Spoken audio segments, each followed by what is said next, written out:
Hello my lovely students, कैसे हो सब? आई होप सब बढ़िया हो। आपने अच्छे से जेनेटिक्स यानी principles of inheritance and variation and molecular basis of inheritance आपने पढ़ लिया है। आपको अच्छी तरीके से सब आ गया है। तो आज हम अपना बहुत ही इंटरेस्टिंग चैप्टर, बहुत ही छोटू सा चैप्टर स्टार्ट करेंगे, which is microbes in human welfare. Right, इस चैप्टर में बेसिकली आपको बहुत सारे माइक्रोब्स के नाम याद रखने हैं, जो कि इतना मुश्किल नहीं है। जब आपने इतने महान महान चैप्टर याद कर लिए हैं, समझ लिए हैं, तो ये भी आपको समझ आ जाएगा, याद हो जाएगा। राइट, तो बिना किसी डिले के चलिए ये चैप्टर स्टार्ट करते हैं। तो इसमें बेसिकली हम पढ़ेंगे कि माइक्रोब्स कैसे हमारे घरों में जो हम प्रोडक्ट्स यूज़ करते हैं उसमें पाए जाते हैं, कैसे कैसे इंडस्ट्रीज़ में इसको यूज़ किया जाता है, कैसे पानी को साफ़ करने के लिए इनको यूज़ किया जाता है। तो let's start first with microbes in household products. Right, so आप सब दही खाते हैं, कर्ड। राइट, मम्मी बोलती हैं कि दही खाओ भाई, सेहत अच्छी रहेगी। तो दही में होता क्या है कि दही में आपके लैक्टोबैसिलस और बहुत सारे बैक्टीरिया होते हैं। Right, let me underline it, क्योंकि अगर टाइप करते हो तो इटैलिक्स में लिखना चाहिए, तो यहाँ मैंने अंडरलाइन कर दिया। तो इन सारे बैक्टीरिया को हम बोल देते हैं लैक्टिक एसिड बैक्टीरिया, शॉर्ट में लैब बोल देते हैं। तो ये बैक्टीरिया अच्छे होते हैं, ठीक है, हमारे बॉडी में अंदर जाके ये डिशम डिशम करते हैं, मतलब जो हार्मफुल बैक्टीरिया होते हैं ना उनको बोल देते हैं शांत, हम हैं यहाँ पे। राइट, तो ये क्या करते हैं, पहले तो विटामिन B12 की कॉन्सेंट्रेशन बढ़ा देते हैं और डिजीज कॉज करने वाले माइक्रोब्स को भी ख़त्म कर देते हैं। राइट, इसलिए हमें दही खानी चाहिए, बहुत न्यूट्रिशियस होती है। इसके बाद चीज़, भाई बहुत लोगों को पसंद है चीज़, है ना? Right, I am not a fan of cheese, but I know बहुत सारे लोगों को चीज़ बहुत पसंद है, हर चीज़ में चीज़ डालना पसंद है। तो चीज़ भी बहुत प्रकार के होते हैं, यहाँ पे हम 3 चीज़ के बारे में पढ़ेंगे। Roquefort Swiss cheese and camembert cheese. बेटा, रॉकफोर्ड चीज़ को बनाया जाता है with the help of a fungi known as penicillium roqueforti. आपको ये नाम याद रखने की ज़रूरत नहीं, बस याद रखना कि रॉकफर्ट चीज़ जो है वो फंजाई की हेल्प से बनाया जाता है। स्विस चीज़, वो टॉम एंड जेरी में देखते थे ना, बड़े बड़े होल्स वाला जो चीज़ होता है जिसके पीछे भागता रहता है जेरी, तो उसी चीज़ को स्विस चीज़ बोलते हैं। तो ये बनाया जाता है प्रोपियानी बैक्टीरियम शर्मानी की हेल्प से। ये है बैक्टीरिया, ठीक है, इसको याद रख लेना। ठीक है, सेकेंड वाला इंपॉर्टेंट है कि स्विस चीज़ किसकी हेल्प से बनाया जाता है। फिर आता है कैमम्बर्ट चीज़, जो पेनिसिलियम कैमम्बर्टाई से बनाया जाता है, की हेल्प से बनाया जाता है। बेटा, ये भी फंजाई है, ये भी फंजाई है। तो आप देख सकते हैं कैसे चीज़ बैक्टीरिया और फंजाई की हेल्प से बनाया जा रहा है। तो चलिए आपको चीज़ दिखाई देते हैं। तो ये देखो, आपको होल्स दिखाई दे रहे हैं, ये किस वजह से होता है? CO2, CO2 कार्बन डाइऑक्साइड की वजह से होते हैं बड़े बड़े होल्स। ये हो गया हमारा स्विस चीज, ठीक है, और ये वाला हो गया हमारा कैमम्बर्ट चीज। ये हो गया हमारा कैमम्बर्ट चीज। राइट, तो ये हमारे 2 तरीके के हो गए। ओके, अब और भी हैं बहुत सारी चीज़ें और हम घरों में यूज़ करते हैं, जैसे कि ब्रेड हो गई। ऑलमोस्ट रोज ही खाते हैं सब ब्रेड, रोज नहीं खाते तो एक दिन छोड़ के एक दिन खा लेते हैं, हफ्ते में एक दिन खाते हैं, लेकिन खाते तो हो गए। तो ब्रेड जो है उसको बेक किया जाता है, उसको बनाया जाता है सेक्रोमाइसिस सिरविसियाe। ये एक ईस्ट है, एंड ईस्ट क्या होता है? फंजाई। राइट, याद रखना, क्योंकि ये बेकिंग में मदद करता है इसलिए इसको बेकर्स ईस्ट बोला जाता है। ठीक है, ये फंजाई अल्कोहलिक बेवरेजेस बनाने में मदद करता है इसलिए इसको ब्रूअर्स ईस्ट भी बोला जाता है। तो ये बेकिंग और ब्रूइंग दोनों में मदद करता है। इसके बाद डोसा इडली, माय फेवरेट, मेरा तो बहुत फेवरेट है। ठीक है, तो डोसा इडली का जो बैटर होता है, आपको पता है ना, अगर आपने देखा हो मम्मी को या किसी को प्रोसीजर करते हुए, तो कुछ समय तक क्या करते हैं, उसको ग्राइंड करने के बाद कुछ समय तक रख देते हैं ताकि वो फर्मेंट हो जाए। ठीक है, वो फर्मेंट कैसे होता है? वो बैक्टीरिया की मदद से होता है, लाइक ल्यूकोनोस्टॉक। राइट, खमीर उठ जाता है वो, मतलब बेसिकली फूल जाता है। इसके बाद आ गया टोड़ी। ठीक है, टोड़ी एक ट्रेडिशनल ड्रिंक है, ठीक है, जो नेचुरल फर्मेंटेशन से पाम ट्री जो है उसके सैप को नेचुरल फर्मेंटेशन से बनाया जाता है। ठीक है, ये आपकी एक अल्कोहलिक बेवरेज हो गई। ठीक है, साउथ में इसको टोड़ी बोला जाता है, दूसरी जगह टाड़ी भी बोला जाता है। ठीक है, तो अलग अलग नाम है लेकिन सेम चीज से बन रही है। पाम ट्री, नाम लिख देती हूँ, कैरियोटा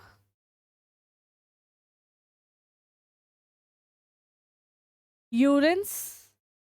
ठीक है, इस पाम ट्री के सैप निकाल के उसको नेचुरल फॉर्मेंट किया जाता है। ठीक है, और कुछ जापानीज क्विजीन में बैम्बू, फिश, राइट, सोयाबीन, इनको भी फॉर्मेंट करके यूज़ किया जाता है, खाया जाता है। ठीक है, तो ये सब चीज़ें थी जो माइक्रोब्स की मदद से हम बना रहे हैं, प्रिपेयर कर रहे हैं हमारे डेली लाइफ में जो हम प्रोडक्ट्स यूटिलाइज करते हैं। लेट्स सी एनसीईआरटी क्या कहता है। Beside macroscopic plants and animal, बेटा मैक्रोस्कोपिक वो होते हैं जो हमें अपनी नेकेड आई से दिख जाए। ठीक है, तो प्लांट और एनिमल के अलावा microbes are the major component of biological system on this earth. बेटा प्लांट और एनिमल के अलावा बहुत सारे माइक्रोब्स इस दुनिया में है। You have studied this about diversity of living organism in class 11th, आपने बायोलॉजिकल क्लासिफिकेशन में पढ़ा है, राइट आपने बैक्टीरिया के बारे में, फंजाई, प्रोटिस्टा के बारे में पढ़ा है, सब माइक्रोब्स है। Do you remember which kingdom among the living organism contain micro organism? आपके मोनेरा हो गए जो बैक्टीरिया होता है जिसमें, फंजाई हो गया किंगडम जिसमें फंगस होता है, और प्रोटिस्टा हो गया जिसमें amoeba, paramecium, Euglena, diatoms, dinoflagellates, ये सब होते हैं। Which are the ones that only contain microscopic? Microbes are present everywhere in soil, water, air, inside our body. That of other animal or plant. बेटा microbes हर जगह पसंद है, हवा में, soil में, पानी में, हमारे अंदर, plants के अंदर, दूसरे animals के अंदर. They are present even at the site where no life form could possibly exist. ठीक है, ये ऐसी जगह भी प्रेजेंट है जहाँ पे दूसरी लाइफ फॉर्म भी नहीं बन सकती और नहीं प्रेजेंट हो सकती। Like deep inside the geysers, like thermal vents जो होते हैं उनके अंदर भी मिल जाएंगे, right, where temperature may be as high as 100 degree. ये मतलब इतनी हाई टेम्परेचर भी मिल जाते हैं। ये सॉइल के अंदर बहुत डेप्थ में भी मिल जाते हैं। ठीक है, under the layer of snow several metres thick, बेटा बर्फ के अंदर भी मिल सकते हैं। एंड इस और बहुत ज़्यादा हाईली एसिडिक एनवायरनमेंट में भी मिल सकते हैं। तो मतलब माइक्रोब्स ऐसी जगह मिल सकते हैं जहाँ कोई और मिलना मुश्किल है। Microbes are diverse, protozoa, bacteria, fungi. ठीक है, protozoa belongs to kingdom protista. ये किससे बिलोंग करता है? किंगडम प्रोटिस्टा से बिलोंग करता है। Bacteria belongs to kingdom monera. Fungi belongs to kingdom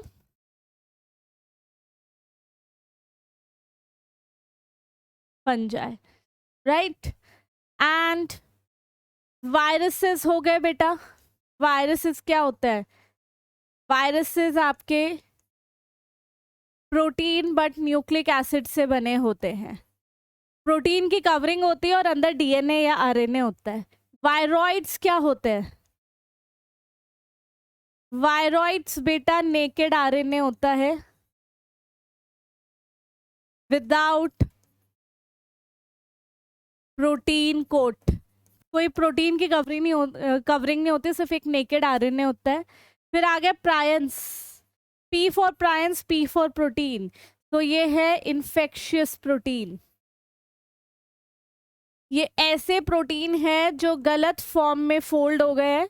आपको पता ही है कि प्रोटीन को अपनी फंक्शनिंग करने के लिए एक प्रॉपर वे में फोल्ड होना पड़ता है, बट ये ऐसे प्रोटीन है जो इम्प्रॉपरली फोल्ड हो गए। अब ये इन्फेक्शन कॉज कर रहे हैं, मोस्टली न्यूरोलॉजिकल डिजीज। ये सब आपने बायोलॉजिकल क्लासिफिकेशन में पढ़ा है। ठीक है, ये सब आपके माइक्रोब्स है। Microbes like bacteria and many fungi can be grown on a nutritive medium to form colonies. हम बैक्टीरिया और फंगस को बहुत आसानी से ग्रो कर सकते हैं उनको खाना पानी देके, ठीक है, लेबोरेटरीज में. That can be seen with naked eyes. जैसे ये हम पेट्री डिश है, यहाँ पे ग्रो करवाते हैं, तो हमें एक इंडिविजुअल बैक्टीरिया और फंगस हमें नहीं दिखाई देगा, लेकिन जब ये कॉलोनीज बना लेंगे, कलरफुल कॉलोनीज, तो हमें इस तरीके की कॉलोनीज दिखेंगी. तो ये रही आपकी पेट्री डिश जिसमें हम इनका खाना पानी रखेंगे, और ये रही कॉलोनीज जिसमें बहुत सारे माइक्रोब्स है. मतलब अगर किसी बैक्टीरिया को ग्रो करवा रहे हैं तो बहुत सारे बैक्टीरिया मिलके कॉलोनीज बनाएंगे, ठीक है. तो यहाँ पे इस तरीके से बोल रहे हैं कि जब ये कॉलोनीज बना लेते हैं, जब हम इनको ग्रो करते हैं, तो ये हमें अपनी नेकेड आई से भी देख सकते हैं, ठीक है. तो इन्हीं कल्चर को डिफरेंट स्टडी के लिए यूज किया जाता है, इनसे एक्सट्रैक्ट किए जाते हैं माइक्रोब्स और उनको स्टडी किया जाता है. I hope this is clear to all of you. ये सबको अच्छे से क्लियर है. इसके बाद देखो, ये इन्होंने कुछ वायरसेस दिए हुए हैं यहाँ पे, ठीक है. पहले वाला तो आपका टोबैको मोज़ैक वायरस है, बायोलॉजिकल क्लासिफिकेशन में पढ़ा था. दूसरा बेटा एडिनो वायरस है. टोबैको मोज़ैक वायरस आपका प्लांट में डिजीज कॉज करता है. एडिनो वायरस आपकी रेस्पिरेटरी प्रॉब्लम कॉज करता है. और तीसरा आपका पहला आपका बैक्टीरियोफाज है, माय बैड. बैक्टीरियोफाज बैक्टीरिया को इन्फेक्ट करता है, ठीक है. बैक्टीरियोफाज, फाज मतलब to eat. And third one is, तीसरा आपका टोबैको मोज़ैक वायरस है, जिसको हम TMV भी बोल देते हैं. ये पहला वायरस है जिसको क्रिस्टलाइज किया गया था, ठीक है. तो यहाँ पे वायरस के अलग अलग इन्होंने फॉर्म दिए हुए हैं. बैक्टीरियोफाज बैक्टीरिया को इन्फेक्ट करता है. Adeno virus respiratory problem cause करता है एनिमल्स में. एंड टोबैको मोज़ैक वायरस आपका प्लांट में इन्फेक्शन कॉज करता है.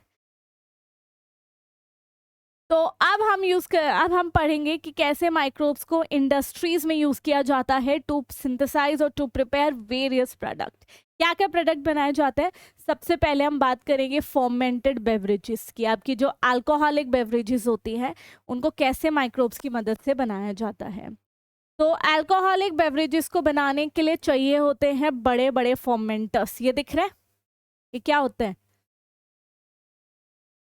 फर्मेंटर्स, ठीक है. तो इनमें लार्ज स्केल में माइक्रोब्स को ग्रो किया जाता है, स्पेशली सैक्रोमाइसिस सेरेविसियाई, ईस्ट, ठीक है. तो इसमें पानी रखा जाता है, ईस्ट रखा जाता है, और जिसको फर्मेंट कर रहे हैं वो बार्ले हो सकता है, फ्रूट जूस हो सकता है, वीट हो सकता है, जिसको भी फर्मेंट कर रहे हैं, ठीक है. ग्रेन को कर रहे हैं या फ्रूट को कर रहे हैं, तो ग्रेन्स आएंगे या फ्रूट आएगा, पानी आएगा और ईस्ट आएगा, ठीक है. तो यहाँ पे सबको रख के फर्मेंट किया जाता है. किसको, सीरियल्स, आपके बार्ले हो गया, वीट हो गया, फ्रूट जूस हो गया, कुछ केस में पोटैटो को भी फर्मेंट किया जाता है, ठीक है. तो क्योंकि ये ब्रूइंग में इस्तेमाल हो रहा है, फर्मेंटेशन में इस्तेमाल हो रहा है, अल्कोहलिक बेवरेजेस बनाने में इस्तेमाल हो रहा है, इसलिए हम इसको ब्रूअर्स ईस्ट भी बोलते हैं. बेकिंग में इस्तेमाल हो रहा था, बेकर्स ईस्ट. ब्रूइंग में इस्तेमाल हो रहा है, ब्रूइंग ईस्ट. तो दोनों हम इसको बोलते हैं. तो कौन कौन सी दो टाइप की बेवरेजेस होती हैं on the basis of distillation, की डिस्टिलेशन की है या नहीं की है. तो डिस्टिलेशन से क्या होता है बेटा, हम बेसिकली अल्कोहल कंटेंट उसका बढ़ा देते हैं. आपने केमिस्ट्री में बचपन में पढ़ा होगा डिस्टिलेशन प्रोसेस, ठीक है. तो हम बॉइलिंग पॉइंट के हिसाब से लिक्विड को अलग कर रहे हैं. तो यहाँ पे हम क्या करते हैं, इसी प्रोसेस से अल्कोहल की कॉन्सेंट्रेशन बढ़ा देते हैं. तो कुछ में हम डिस्टिलेशन करते हैं, कुछ में नहीं करते. जिसमें करते हैं उनको डिस्टिलेटेड फर्मेंटेड बेवरेजेस बोलते हैं. जिनमें नहीं करते उनको नॉन डिस्टिलेटेड फर्मेंटेड बेवरेजेस बोलते हैं. तो इसमें डिस्टिलेशन होती है, इसमें नहीं होती, क्योंकि डिस्टिलेशन से हाई कॉन्सेंट्रेशन ऑफ अल्कोहल बनती है, ठीक है. डिस्टिलेशन नहीं करेंगे तो जितनी नेचुरल बनी उतनी ही रह जाएगी, ठीक है. तो इसमें लो कॉन्सेंट्रेशन ऑफ अल्कोहल होगा. तो आपकी विस्की, ब्रांडी, रम, ठीक है, तब भी इनको अगर कंज्यूम किया जाता है तो डाइल्यूट करके कंज्यूम करते हैं, right. And beer and wine में आपकी लो कॉन्सेंट्रेशन ऑफ अल्कोहल होती है, जिसको हम डायरेक्टली लोग जो है वो कंज्यूम करते हैं. नहीं करना चाहिए।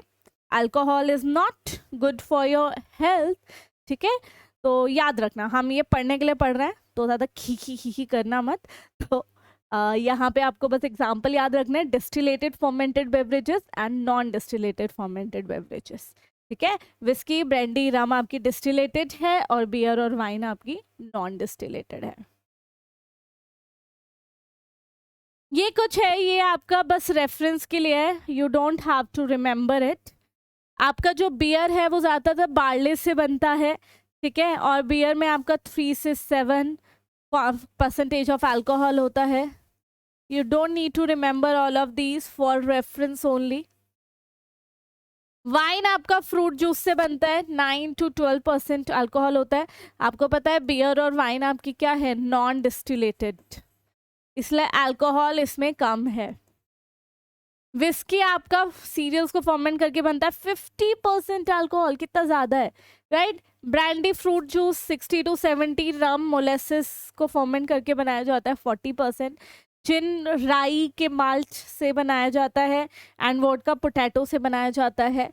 तो ये आपकी सारी क्या है, डिस्टिलेटेड, यानी पहले फर्मेंट करके इनको बाद में डिस्टिलेशन किया जाता है अल्कोहल कॉन्सेंट्रेशन को बढ़ाने के लिए। ये याद नहीं करना है, बस आपके रेफरेंस के लिए है, you don't need to remember it for your exam. इसके बाद आती है एंटीबायोटिक्स और एंटीबायोटिक्स। तो एंटीबायोटिक्स जो है, आपको सबको आइडिया होगा कि पहली एंटीबायोटिक जो थी वो अलेक्जेंडर फ्लेमिंग ने गलती से उन्होंने डिस्कवर कर दी थी। तो क्या हुआ कि वो स्टेफाइलोकोकस नाम के बैक्टीरियम पे काम कर रहे थे। तो एक दिन वो अपना जो भी पेट्री डिश थी उसको साफ किए बिना घर चले गए। फिर अगले दिन वापस आए तो उन्होंने देखा ही तो अपना आप साफ हो गई, मतलब जो बैक्टीरिया थे वो सारे ख़त्म हो गए हैं, ठीक है। फिर उन्होंने टेस्ट किया पेट्री डिश को, तो देखा कि वहाँ पे उन्हें फंगस मिला। तो उस फंगस ने कुछ ऐसा केमिकल रिलीज किया होगा जिसकी वजह से बैक्टीरिया की डेथ हो गई है, ठीक है। तो ये जो एंटीबायोटिक्स है, it is pro life with respect to humans, यानी हमारे लिए अच्छा है, but it is against life with respect to bacteria, यानी ये बैक्टीरिया को मार देते हैं और हमारे लिए अच्छे होते हैं। एंटीबायोटिक्स हमें फंगस से भी मिल सकती है और बैक्टीरिया से भी मिल सकती है, यस। हमें बैक्टीरिया से भी एंटीबायोटिक्स मिलते हैं, यानी बैक्टीरिया खुद ऐसे प्रोडक्ट्स बनाते हैं जिससे हम दूसरे बैक्टीरिया को मार सकें। इन्होंने तो डिस्कवर की थी, लेकिन उसकी फुल पोटेंशियल अर्नस्ट चेन और हार्वर्ड फ्लोरे ने बताई थी। फिर इस एंटीबायोटिक पेनिसिलिन को बाद में वुंडेड अमेरिकन सोल्जर्स को ड्यूरिंग वर्ल्ड वॉर 2 में भी उनको ट्रीट करने के लिए, उनका इलाज करने के लिए यूज़ किया गया था। एंड इन तीनों को नोबेल प्राइज मिला था 1945 में, क्योंकि फ्लेमिंग ने डिस्कवर की थी चेन और फ्लोरे ने उसकी फुल पोटेंशियल बताई थी, इसलिए तीनों को क्या मिला, नोबेल प्राइज मिला, ठीक है। तो बहुत बहुत बहुत बड़ी डिस्कवरी थी, अचानक से हुई, एक्सीडेंटल हुई, लेकिन आज हमें इसका कितना फायदा होता है। तो ये है आपके महान अलेक्जेंडर फ्लेमिंग। नेक्स्ट आया कुछ केमिकल, कुछ एंजाइम्स, कुछ बायोएक्टिव एंजाइम्स और केमिकल्स हम बना रहे हैं, ठीक है, माइक्रोब्स की मदद से, जिसमें सबसे पहले आते हैं ऑर्गेनिक एसिड, जिसमें माइक्रोब्स कार्बोहाइड्रेट को ऑर्गेनिक एसिड में कन्वर्ट करते हैं। ये टेबल बहुत इम्पॉर्टेंट है, लेकिन ये आपका ओनली फॉर रेफरेंस, ये आपको याद नहीं करना है, बस फर्स्ट 2 रोज करनी है। एस्परजिलस नाइगर जो है ऑर्गेनिक एसिड, एस्परजिलस नाइगर से हमें सिट्रिक एसिड मिलता है। एसिटोबैक्टर एसिटाई से एसिटिक एसिड, क्लोस्ट्रीडियम ब्यूटाइलिकम से ब्यूटेरिक एसिड एंड लैक्टोबैसिलस से लैक्टिक एसिड। सिट्रिक एसिड हम डाइंग, इंक्स और फ्लेवरिंग और प्रिजर्वेशन में यूज़ करते हैं, फूड को बचाने में, प्रिजर्व करने में। एसिटिक एसिड विनेगर में यूज़ होता है, विनेगर बनाने में। ब्यूटेरिक एसिड हमें रैंसिड खट्टे बटर में मिलता है। लैक्टिक एसिड हमें दही में मिलता है।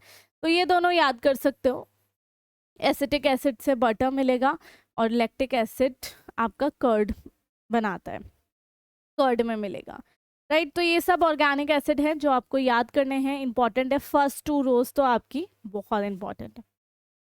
गिविंग यू 30 सेकेंड्स, इसको अच्छे से देख लो।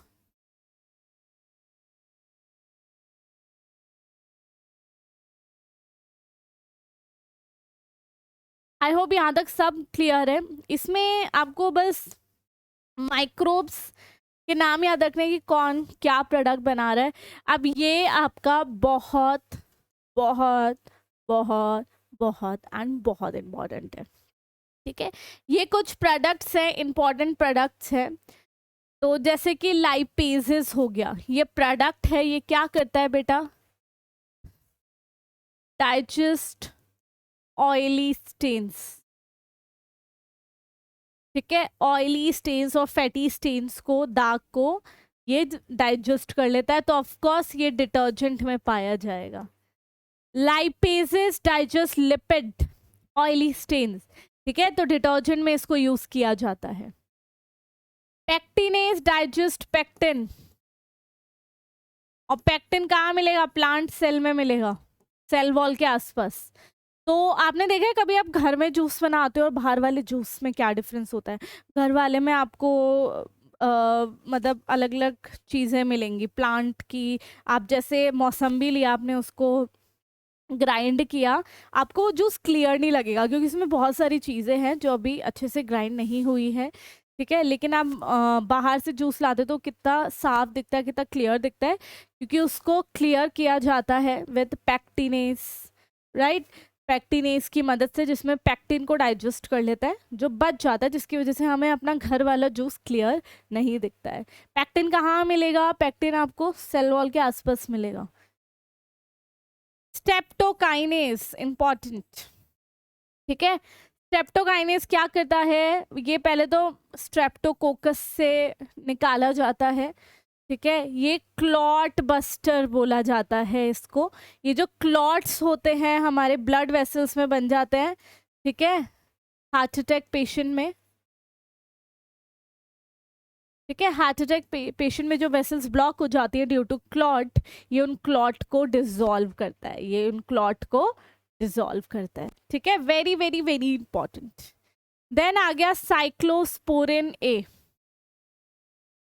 साइक्लोस्पोरिन ए ट्राइकोडर्मा पॉलीस्पोरम से बनता है, उनसे निकालते हैं हम, ठीक है। इसका काम क्या होता है, immunosuppressive agent in organ transplant patient. तो बेटा क्या होता है कि किसी पेशेंट को किडनी चाहिए, ठीक है, अब हम उसको किडनी दे रहे हैं किसी और इंसान से, तो अब वो किडनी तो किसी और इंसान से बिलोंग करती है, तो पेशेंट की बॉडी रिजेक्ट कर सकती है, ठीक है। रिजेक्शन कैसे होगी, इम्यून सिस्टम से। तो ये जो साइक्लोस्पोरिन ए है उस इम्यून सिस्टम को बोल देता है कि भाई थोड़ा शांत हो जा, कोई नई चीज़ आने वाली है, ज़्यादा ओवर रिएक्ट नहीं करना है ना। तो ये क्या करता है, इम्यून सिस्टम को लो कर देता है कि वो रिएक्ट ना करे ज़्यादा, जब एक स्ट्रेंज, ठीक है, एक बाहर से किडनी उस पेशेंट में आए। इसके बाद है स्टेटिन्स, ये जहाँ पे स्टार लगा रही हूँ बहुत इंपॉर्टेंट है। स्टैटिन आपको ईस्ट मोनस्कस परप्यूरियस से मिलते हैं, इससे हम निकालते हैं। ये ब्लड कोलेस्ट्रॉल लोवरिंग एजेंट है, यानी ये कोलेस्ट्रॉल को कम कर देता है, ये उस एंजाइम को ब्लॉक कर देता है जो कोलेस्ट्रॉल बनाता है, तो कोलेस्ट्रॉल का लेवल बॉडी में कम कर देता है। तो जिसकी बॉडी में कोलेस्ट्रॉल बहुत ज़्यादा है, ठीक है, तो उसको स्टैटिन दिया जाता है, ठीक है। स्टैटिन यूज़ किया जाता है to lower the level of cholesterol. तो लाइपेजेस डाइजेस्ट करते हैं लिपिड्स, पेक्टिनेज डाइजेस्ट करते हैं, okay I have written digest pectin, streptokinase आपका क्लॉट बस्टर की तरह इस्तेमाल होता है। साइक्लोस्पोरिन इम्यून सिस्टम को सप्रेस कर देते हैं, लो कर देते हैं। स्टैटिन कोलेस्ट्रॉल के लेवल को कम कर देते हैं। वेरी इंपॉर्टेंट बेटा, ये टेबल बहुत बहुत बहुत इंपॉर्टेंट है, राइट। नेक्स्ट आपका आ गया microbes in sewage treatment plant. कैसे माइक्रोब्स को पानी साफ करने के लिए हम यूज करते हैं, ठीक है। तो पहले उसमें होता है प्राइमरी ट्रीटमेंट, ठीक है, प्राइमरी ट्रीटमेंट होता है। तो देखते हैं प्राइमरी ट्रीटमेंट में क्या होता है, ध्यान से सुनिएगा, बहुत ही प्यारा प्रोसेस है, ठीक है। यहाँ पे कुछ फिल्टर्स है,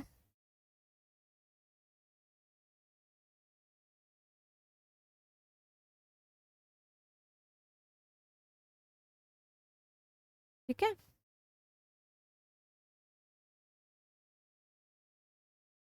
ये फिल्टर्स हैं। तो पहला स्टेप हो जाता है फिल्टरेशन, ठीक है। यहाँ पे डर्टी वाटर आया,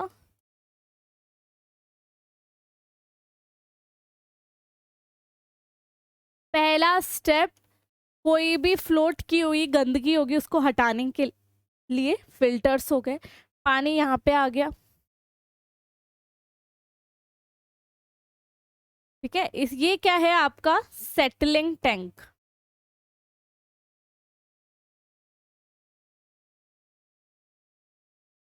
प्राइमरी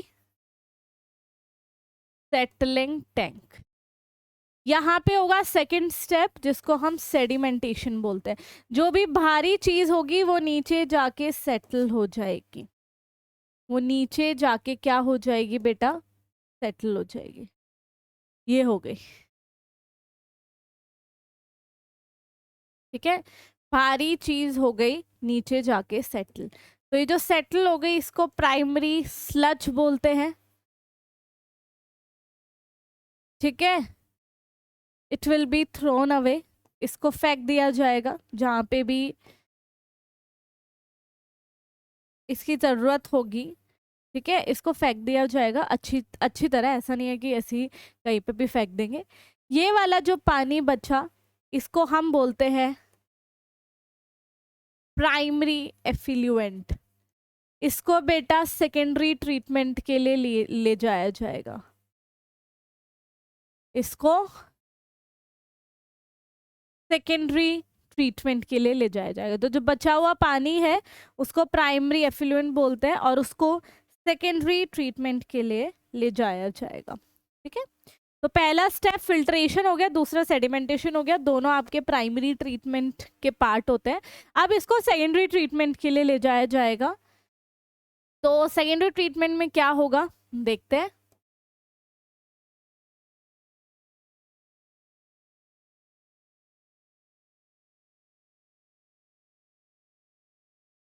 ये हो गए मैकेनिकल पेडल्स जो ऐसे घूमते रहेंगे, ठीक है। यहाँ पे आया वाटर फ्रॉम प्राइमरी ट्रीटमेंट,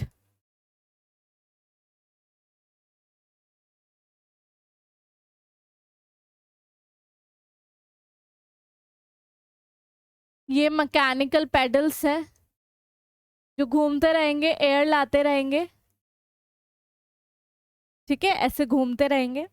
तो अब पानी आ गया यहाँ पे। तो अभी क्या होगा कि यहाँ पे अब माइक्रोब्स की मदद ली जाएगी, ठीक है। इसलिए सेकेंडरी ट्रीटमेंट को बायोलॉजिकल ट्रीटमेंट भी बोला जाता है, इसलिए इसको बायोलॉजिकल ट्रीटमेंट भी बोला जाता है क्योंकि यहाँ पे माइक्रोब्स की मदद ली जाएगी, फंगस और बैक्टीरिया। फंगस और बैक्टीरिया, यहाँ जीरो जीरो का आटा नहीं खेल रही हूँ मैं ये फंगस और बैक्टीरिया बना रही हूँ। तो ये आपका फंगस हो गया, ये बैक्टीरिया हो गया, इन दोनों को मिलाकर जो बोला जाता है फ्लॉक्स, इन दोनों को मिला के बोला जाता है फ्लॉक्स, ठीक है। और ये हो गया वाटर। तो यहाँ पे क्या हुआ कि जो प्राइमरी एफिलुएंट था प्राइमरी ट्रीटमेंट से उसको लार्ज एरेशन टैंक में लाया जाता है, ये एरेशन टैंक है जहाँ पे मैकेनिकल पेडल जो है वो घूमते रहते हैं और फ्रेश एयर लाएंगे, जिसकी वजह से एरोबिक हेटरोट्रॉफिक बैक्टीरिया की ग्रोथ होगी, ऑर्गेन माइक्रोब्स की ग्रोथ होगी, जिसको फ्लॉक्स बोलते हैं।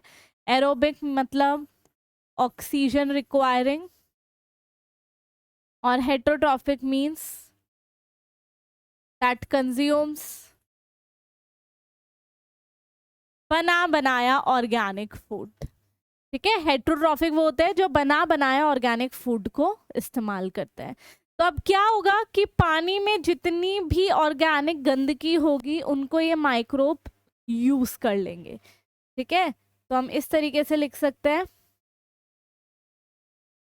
मोर pollution, which means more organic matter। जितना ज्यादा ऑर्गेनिक गंदगी होगी, more oxygen is required by microbes to consume it। जितना ज्यादा ऑर्गेनिक गंदगी उतना ज्यादा माइक्रोब्स को ऑक्सीजन लगेगा उसको कंज्यूम करने के लिए, यानी उतनी बायोकेमिकल और बायोलॉजिकल ऑक्सीजन डिमांड, उतनी ही ऑक्सीजन की डिमांड होगी। तो जितना ज़्यादा पोल्यूशन उतना ज़्यादा ऑक्सीजन की demand. Less pollution which means less organic matter. जैसे जैसे पोल्यूशन कम होता जाएगा, ऑर्गेनिक मैटर कम होता जाएगा, less oxygen is required by microbes,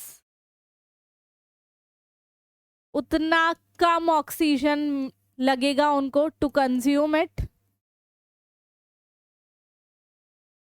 यानी उतनी कम POD। तो जितना ज़्यादा ऑर्गेनिक मैटर उतनी ज़्यादा ऑक्सीजन की खपत, जितना कम ऑर्गेनिक मैटर उतनी कम ऑक्सीजन की खपत। तो यानी जितना ज़्यादा पोल्यूशन उतना ज़्यादा BOD, जितना कम पोल्यूशन उतना कम BOD। तो हम माइक्रोब्स को यहाँ पे तब तक इस्तेमाल करेंगे जब तक वो और BOD को रिड्यूस ना कर दें। तो यहाँ पे the water is treated till the BOD is reduce. तो यहाँ पे less BOD means less pollution, जितना कम BOD उतना कम पोल्यूटेड वाटर। आफ्टर दिस क्या किया जाएगा, water will be taken to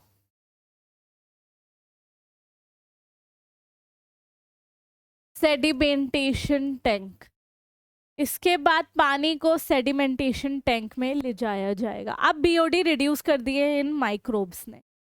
यहाँ पे आप इस एरेशन टैंक को देख सकते हो और इन पेडल्स को देख सकते हो, ये आपके मैकेनिकल पेडल्स हैं। ठीक है, देख रहे हो कितने बड़े पेडल्स हैं, घूम रहे हैं। ठीक है, ये आपका पूरा एरेशन टैंक है।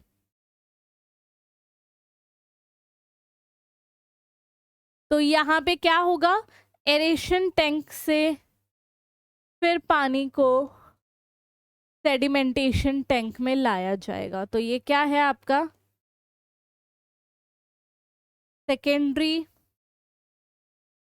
Sedimentation tank. ठीक है, यहाँ से पानी लाया गया from aeration tank, water from aeration tank. अब क्या हो गए, जो बेटा फ्लॉक्स थे वो सेटल हो गए, फ्लॉक्स थे वो सेटल हो गए, भारी थे ना तो वो सेटल हो गए।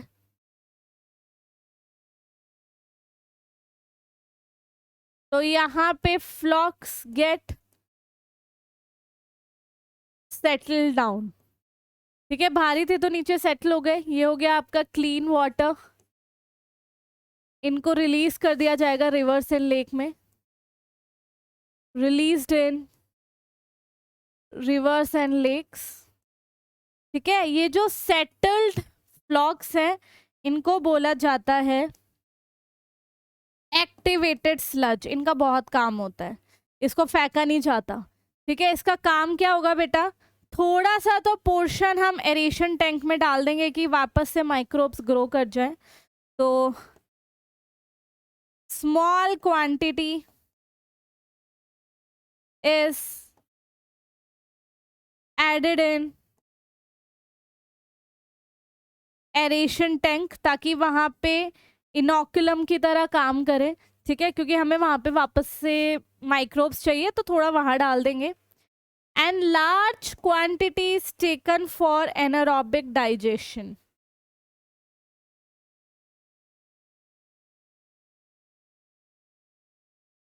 लार्ज क्वांटिटी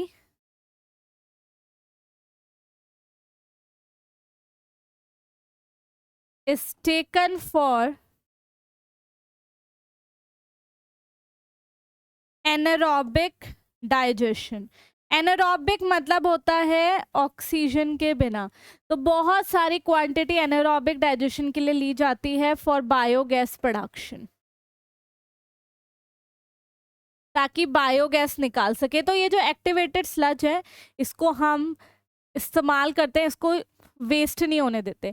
तो इसकी स्मॉल क्वांटिटी हम एरेशन टैंक में डाल देते हैं ताकि वापस से वहाँ पे माइक्रोब्स ग्रो कर जाए। लार्ज क्वांटिटी को हम बिना ऑक्सीजन की डाइजेशन करवाते हैं ताकि बायोगैस प्रोड्यूस हो सके। ठीक है, रिमेंबर इसको हम वेस्ट नहीं करेंगे और क्लीन वाटर को हम रिवर्स और लेक्स में रिलीज कर देंगे।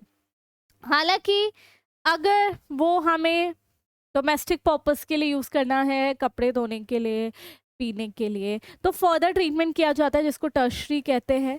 ठीक है, डोमेस्टिक पर्पस के लिए अगर हमें यूज़ करना है इसको फिजियोकेमिकल प्रोसेस बोलते हैं, क्योंकि यहाँ पे दोनों फिजिकल और केमिकल मेथड यूज़ किए जाते हैं।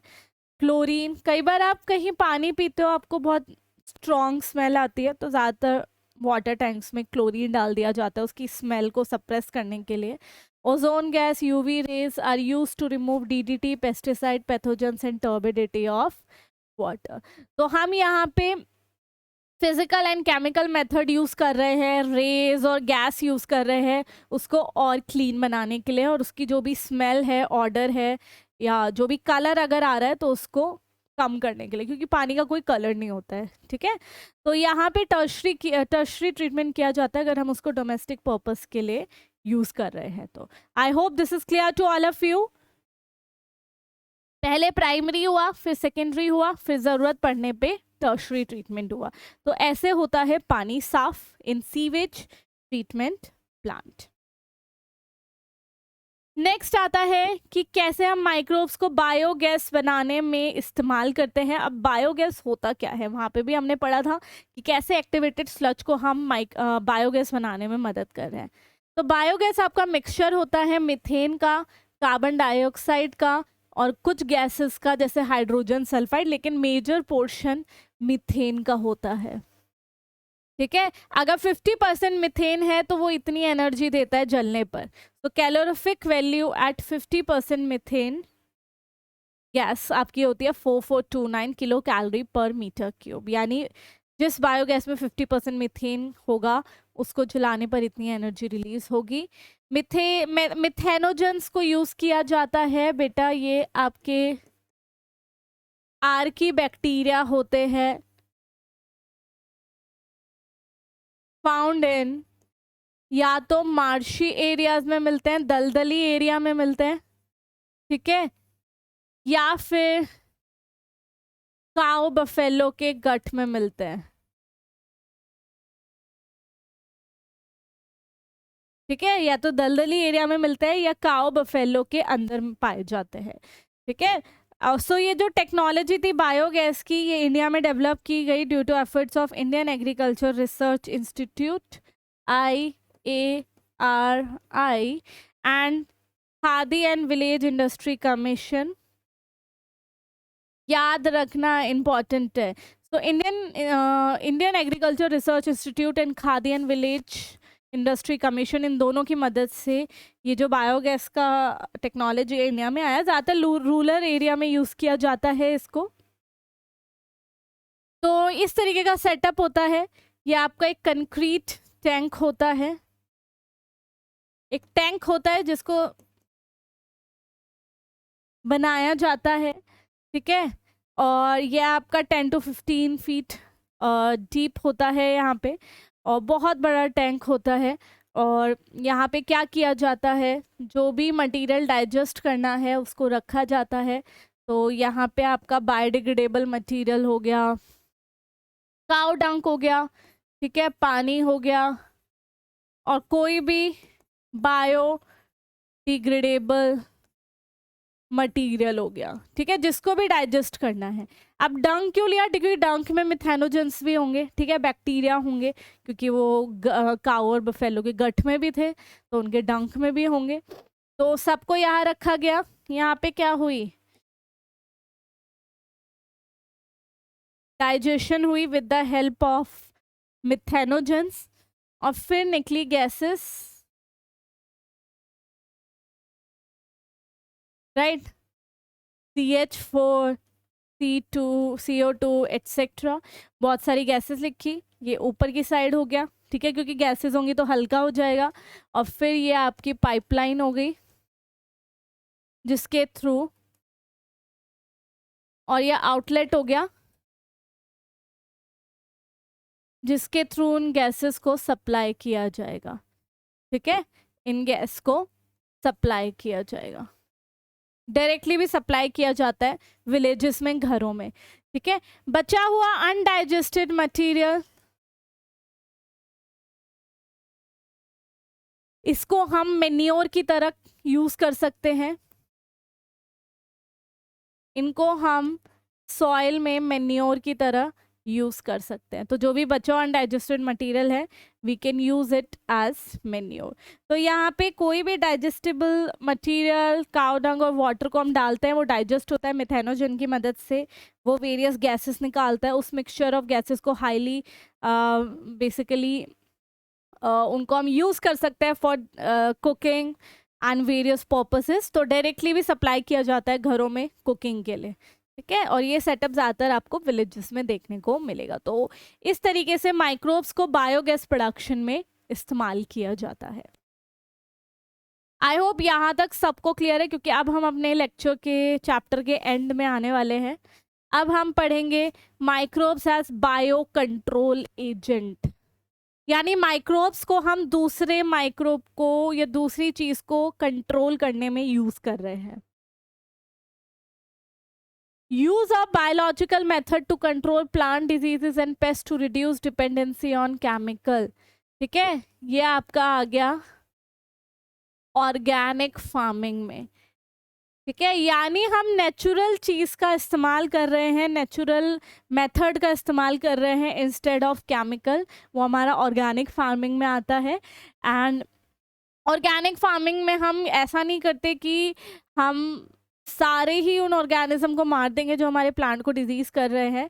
हम कंट्रोल करते हैं उनको। सपोज एक इंसेक्ट आया, वो प्लांट को खा रहा है, तो इसका मतलब ये नहीं उन सारे इंसेक्ट को मार दे। हो सकता है उस इंसेक्ट की कोई और इंपॉर्टेंस हो, तो हमें उनको पूरा नहीं मारना है, हम उनको कंट्रोल लेवल पे लाना है। तो यहाँ पे insects are not eradicated, instead they are kept at manageable level. उनको पूरा नहीं मारा जाता, बट उनको थोड़ा सा रिड्यूस कर दिया जाता है। इसको हम इंटीग्रेटेड पेस्ट मैनेजमेंट भी बोलते हैं। यानी हम अपना काम भी कर लें और बेचारे उन पेस्ट को मारे भी ना, पूरा ना मारे, ठीक है, बस थोड़ा सा उनको कंट्रोल लेवल पे कर दें कि अगर 100 इंसेक्ट है तो 40 पे ले आए, 30 पे लाए, लेकिन पूरा इरेडिकेट नहीं करना है। क्योंकि हो सकता है कि उन इंसेक्ट की, उन पेस्ट की कोई और इम्पोर्टेंस हो, ठीक है। क्योंकि हमें पता है कि हर ऑर्गेनिज्म की अपनी कोई इंट्रिंसिक वैल्यू है, उनकी कोई इम्पोर्टेंस है।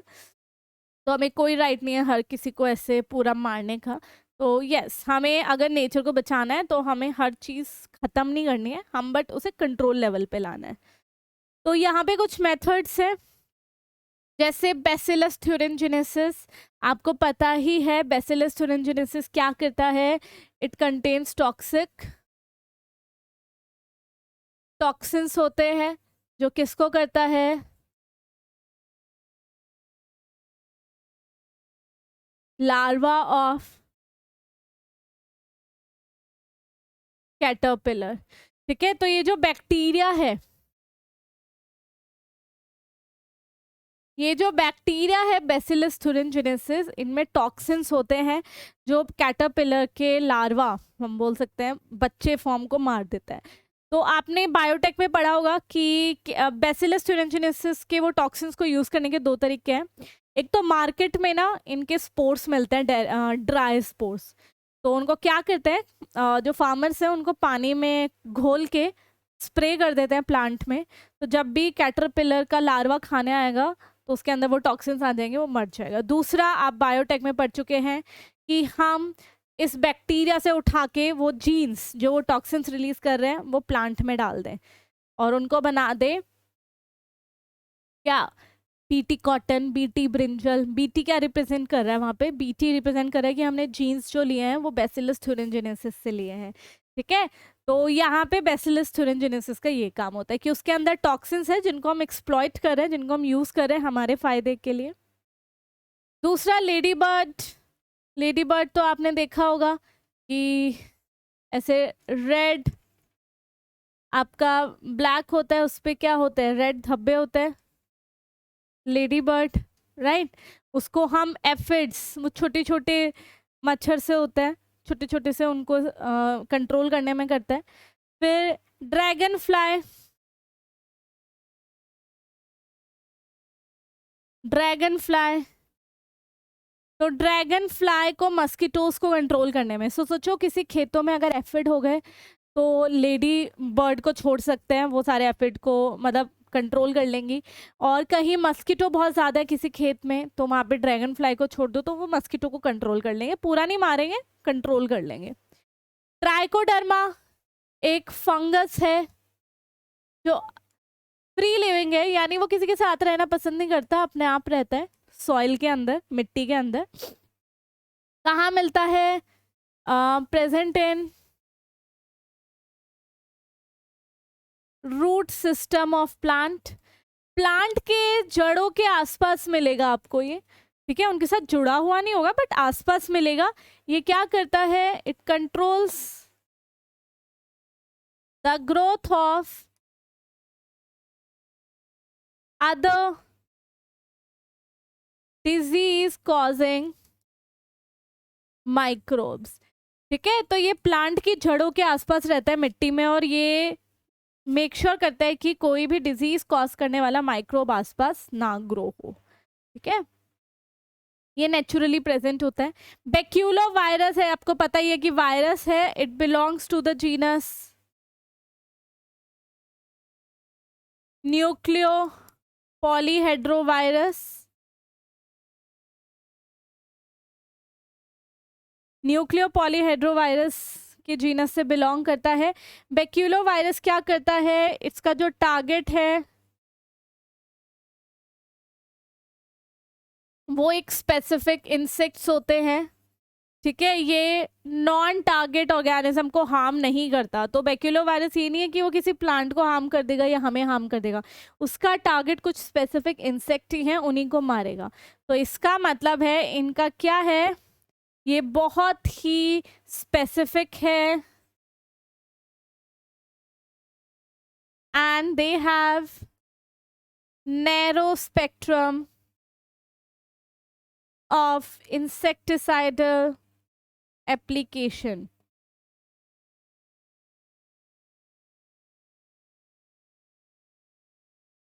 ठीक है, सिर्फ अपने टारगेट इंसेक्ट को ही मारता है। ठीक है, तो यानी इंसेक्टिसाइड्स क्या होते हैं, जो इंसेक्ट को मार दें। तो ये कुछ स्पेसिफिक इंसेक्ट को ही मारेंगे, ऐसा नहीं है कि किसी और नॉन टारगेटेड ऑर्गेनिज्म को ये मार दें। ठीक है, तो ये वायरस नेचुरली ही कुछ इंसेक्ट के अगेंस्ट काम करते हैं। तो यहाँ पे हमने बहुत सारे माइक्रोब्स देखे जो बायो कंट्रोल एजेंट की तरह कर रहे हैं, लेकिन लेडी बर्ड और ड्रैगन फ्लाई आपके माइक्रोब्स में नहीं आएंगे। लेकिन यहाँ पे हमने एग्जाम्पल लिख दिया क्योंकि उनको हम अपनी नेकेड आई से देख सकते हैं। ठीक है, तो यस, यहाँ पे जो माइक्रोब्स हैं वो बैसिलस thuringiensis है, ट्राइकोडर्मा है और बैक्यूलो वायरस है।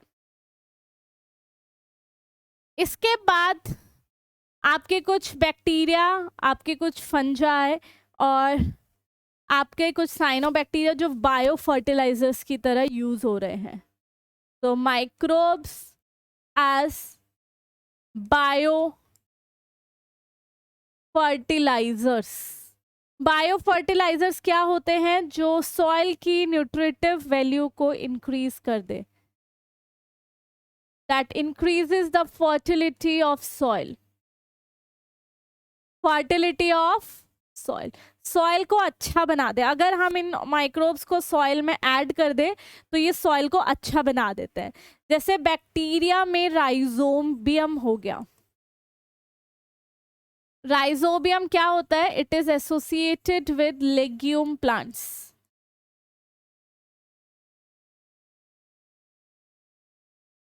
लेग्यूम प्लांट्स में आपके एग्जाम्पल आ गए पी, सोयाबीन।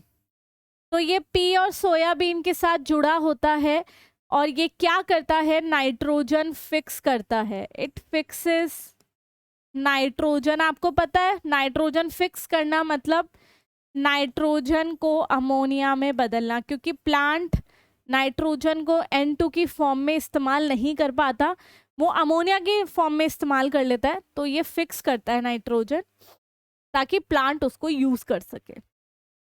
दूसरा हो गया फ्रैंकिया। फ्रैंकिया आपका एसोसिएटेड होता है कुछ नॉन लेग्यूम प्लांट के साथ।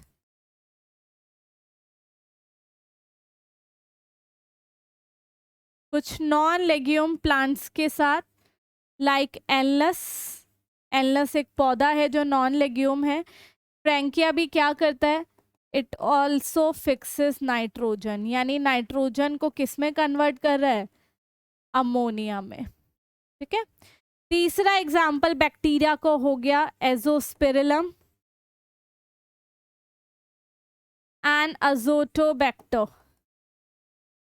एंड अजोटोबैक्टर बेटा ये फ्री लिविंग होते हैं, इनको किसी के साथ रहने की जरूरत नहीं है। ये फ्री लिविंग बैक्टीरिया है और ये भी नाइट्रोजन फिक्स करते हैं। ये किसी के साथ रहते नहीं है, बिना रहे ही ये नाइट्रोजन को फिक्स करता है। जबकि आपने देखा राइजोबियम और फ्रैंकिया को प्लांट के साथ रहने की जरूरत होती है, लेकिन एजोस्पिरिलम एजोटोबैक्टर बिना किसी के साथ रहे मिट्टी में अपना आप ही नाइट्रोजन को फिक्स कर देते हैं। फंजाई की बात आ गई बेटा। आपको पता है fungi are associated with roots of higher plants. कुछ प्लांट्स की रूट के साथ एसोसिएटेड रहते हैं, like angiosperms and gymnosperms. Angiosperms और जिम्नोस्पर्म्स के साथ, उनकी रूट के साथ रहते हैं, बड़ा मजा आता है इनको। तो यहाँ पे फंजाई को क्या बेनिफिट है? Benefit to fungi is getting food and shelter. खाना मिल रहा है और जगह मिल रही है रहने की। ठीक है। प्लांट को क्या बेनिफिट है? प्लांट को बहुत बतेरे बेनिफिट है। क्या क्या बेनिफिट है, क्या क्या फायदे हो रहे हैं प्लांट को? एक तो फॉस्फोरस की एब्जॉर्प्शन इंक्रीज हो रही है। Increased absorption of phosphorus. Phosphorus का एब्जॉर्प्शन बढ़ रहा है। प्लांट को फॉस्फोरस चाहिए भाई, डीएनए ही नहीं बनेगा और फॉस्फोरस नहीं आई तो। और क्या क्या फायदे हो रहे हैं यहाँ पे? इंक्रीज्ड रेजिस्टेंट टू, ताकतवर बन रहा है टू सैलिनिटी, ज़्यादा नमकीन कंडीशन से, ज़्यादा ड्राई कंडीशन से, है ना। So increase resistant to salinity, drought and pathogen. बीमारियों से भी बच के रह रहा है, स्ट्रॉन्ग बन रहा है। And last is increased growth and reproduction. Growth और रिप्रोडक्शन बढ़ रही है, अच्छे से ग्रो कर रहा है। तो फंगस के साथ एसोसिएट होके, फंगस के साथ रह के इसको बड़े मजे आ रहे हैं। फॉस्फोरस की एब्जॉर्प्शन बढ़ रही है, स्ट्रॉन्ग बन रहा है और ग्रोथ और रिप्रोडक्शन अच्छे से हो रही है। ठीक है। जब फंगस प्लांट के साथ रहता है बेटा, उस एसोसिएशन को हम बोलते हैं माइकोराइजा, रिमेम्बर इट, आपने बायोलॉजिकल क्लासिफिकेशन में पढ़ा था। जब फंगस प्लांट की रूट के साथ रहते हैं उसको हम बोलते हैं माइकोराइजा, राइट। तो बैक्टीरिया और फंजाई कैसे सॉइल की फर्टिलिटी बढ़ा रहे हैं, कैसे प्लांट को अच्छा बना रहे हैं। लास्ट हो गया साइनोबैक्टीरिया, जिनको हम ब्लू ग्रीन एल्गी भी बोलते हैं, इनको हम ब्लू ग्रीन एल्गी भी बोलते हैं, ठीक है। साइनोबैक्टीरिया आपके ऑटोट्रॉफिक माइक्रोब है। Autotrophic means synthesis of organic food, अपना खाना खुद बनाने वाले। हेटरोट्रॉफिक जो ऑर्गेनिक फूड को डायरेक्टली कंज्यूम करते हैं, ऑटोट्रॉफिक जो उनको बनाते हैं, ठीक है। आपका एनाबेना हो गया, नॉस्टॉक हो गया, ऑसिलिटेरिया हो गया, ठीक है। ये सब है जो नाइट्रोजन को फिक्स करते हैं, यानी नाइट्रोजन को कन्वर्ट करते हैं अमोनिया में, ठीक है। पेडी फील्ड्स जहाँ पे राइस को ग्रो किया जाता है, साइनोबैक्टीरिया बहुत ही इंपॉर्टेंट बायो फर्टिलाइजर है। वो वहाँ की न्यूट्रिटिव वैल्यू को इंक्रीज करते हैं। Blue green algae also add organic matter to the soil. Blue green algae आपके अमोनिया नाइट्रोजन को अमोनिया में कन्वर्ट करने के अलावा भी कुछ ऑर्गेनिक चीज़ों को ऐड करते हैं सॉइल में और इंक्रीज करते हैं उसकी फर्टिलिटी। ये था आपका last bio fertiliser.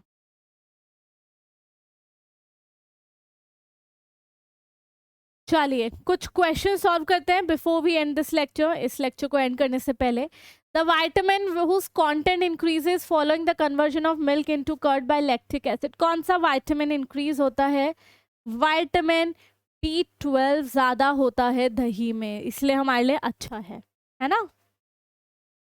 Next, which one of the following alcoholic beverages is produce without distillation? बिना डिस्टिलेशन के वाइन होती है, जबकि विस्की, रम एंड ब्रांडी